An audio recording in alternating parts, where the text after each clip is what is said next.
Hello guys, so nothing's ever so easy with this car stuff, is it?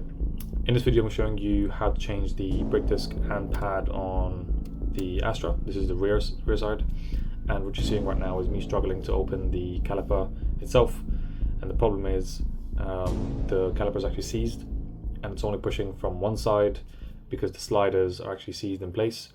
And what's happening right now is I'm really struggling to open. I'm putting all my force and it's just rounding off the bolt. Weird thing with Astras, they have this weird damper thing in the back which makes it so easy to round the bolt if it's rusty, and that's exactly what's happening. So I'm trying to open it with everything I can and it's just not working. So what I end up doing, which you might not see in the video, is actually torch it, light it on fire and heat it up so hot until I can actually open it, and luckily it finally manages to crack open. While the brake is on, I remove the bolt that is holding the disc in place. I'm also just hitting it just to loosen the rust a little bit. Now I'm loosening the caliper itself just to take it off.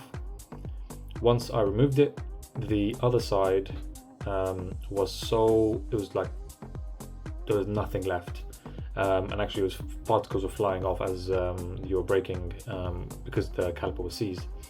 So what I'm doing now is I think 16 or 17 millimeter bolts in the back holding the bracket. I'm just loosening those and then removing the bracket. The problem here is, again, it seized, the sliders have actually seized. So what I want to do is I want to get a new caliper from the scrapyard.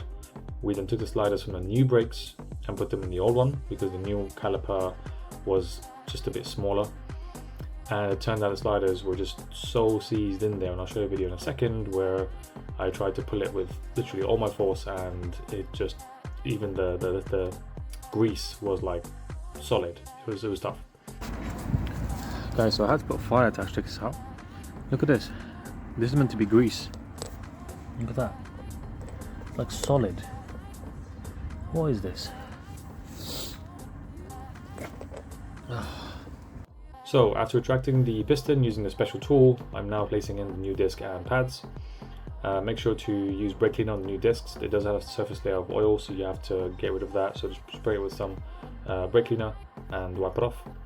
And then place the new pads as well.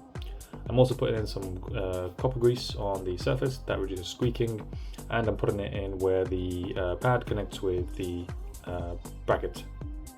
Okay. So now I'm putting all the bolts back together and then tightening it all up. The bracket bolts, I believe they're around 125 Newton meters, similar torque to the wheels itself, the lug nuts. And then for the caliper itself, the caliper holder, I'm just gently, it's around 36 Newton meters, so it's not too strong. Make sure to not tighten them, over tighten them, because they'll round off next time. Okay. Then all I'm doing again is I'm putting copper grease on the surface of the brake disc just so that the wheel can then get off in the future, and then placing the wheel back on. And make sure before you retract the piston to have the brake fluid reservoir open so that the fluid can go back up, otherwise you're not pushing that back. Then because I've had to actually top up, I checked the brake fluid reservoir and I had to top it up, so I put some more brake fluid in there and took the car for a test, made sure the brakes works fine, and it worked fine. This was a half-an-hour job. That was meant to be half an hour. It took around 4 hours because of those sliders. They were almost impossible to remove. I learned something new today. I didn't know the Astras had these dampers as actual bolts, which is very, very odd. But anyways, I hope you found this video useful. If you have any questions, put it in the comments, and always subscribe, and I'll see you in the next one. Bye.